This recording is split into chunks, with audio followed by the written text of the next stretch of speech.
Hello दोस्तों, सदाबहार Hindi story में आपका स्वागत है। ये कहानी राजा दुष्यंत और शकुंतला की और राजा भरत की कहानी है।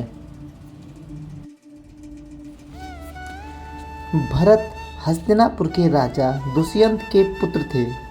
राजा दुष्यंत एक बार शिकार खेलते हुए कण्व ऋषि के आश्रम पहुँचे।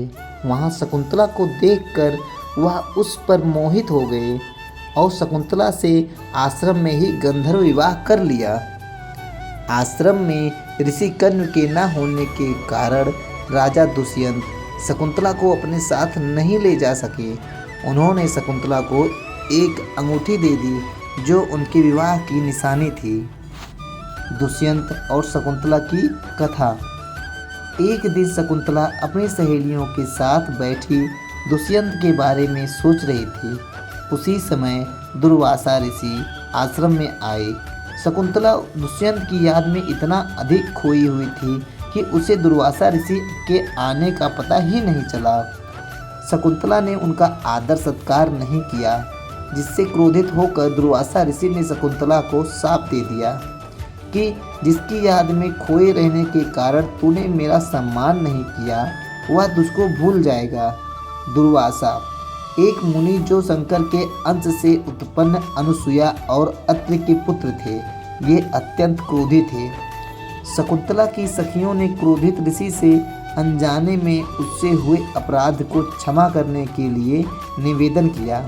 ऋषि ने कहा, मेरा शाप का प्रभाव समाप्त तो नहीं हो सकता, किंतु दुष्यंत द्वारा पहनाई गई अंगूठी को दिखाने से उन्हें विवाह का स्मरण हो जाएगा। कण्व ऋषि जब आश्रम वापस आए तो उन्हें शकुंतला के गंधर्व विवाह का समाचार मिला। उन्होंने एक गृहस्थ की भांति अपनी पुत्री को पति के पास जाने के लिए विदा किया। शकुंतला के पास राजा द्वारा दी गई अंगूठी नहीं थी। शाप के प्रभाव से सम्राट दुष्यंत अपने विवाह की घटना भूल चुके थे। वे शकुंतला को पहचान नहीं सके। निराश शकुंतला को उसकी माँ मेनका अप्सरा ने कश्यप ऋषि के आश्रम में रखा। उस समय वह गर्भवती थी। इसी आश्रम में दुष्यंत के पुत्र भरत का जन्म हुआ। भरत बचपन से ही वीर और साहसी था। वह वन के हिंसक पशुओं के साथ खेलता और सिंह के बच्चों को पकड़कर उनके दांत गिनता था।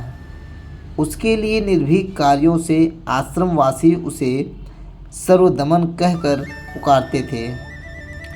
समय का चक्र ऐसा चला कि राजा को वह अंगूठी मिल गई जो उन्होंने शकुंतला को विवाह के प्रतीक के रूप में दी थी। अंगूठी देखते ही उनको विवाह की याद ताज़ा हो गई। शकुंतला की खोज में भटकते हुए एक दिन वह कश्यप ऋषि के आश्रम में पहुंच गए, जहां शकुंतला रहती थी। उन्होंने बालक भरत को शेर के बच्चों के साथ खेलते देखा। राजा दुष्यंत ने ऐसे ही साहसी बालक को पहले कभी नहीं देखा था। बालक के चेहरे पर अद्भुत तेज था। दुष्यंत ने बालक भरत से उसका परिचय पूछा। भरत ने अपना और अपनी माँ का नाम बता दिया। दुष्यंत और भरत की बातचीत हो रही थी। उसी समय आकाशवाणी हुई कि दुष्यंत, यह तुम्हारा ही पुत्र है, इसका भरण पोषण करो। क्योंकि आकाशवाणी ने भरण की बात कही थी, इसलिए दुष्यंत ने अपने पुत्र का नाम भरत रखा। दुष्यंत ने भरत का परिचय जानकर उसे गले से लगा लिया और शकुंतला के पास गए। अपने पुत्र व पत्नी को लेकर वह हस्तिनापुर वापस लौट आए। हस्तिनापुर में भरत की शिक्षा दीक्षा हुई।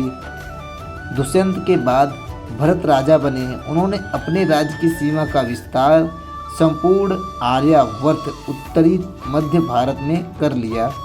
अश्वमेघ यज्ञ कर उन्होंने चक्रवर्ती सम्राट की उपाधि प्राप्त की।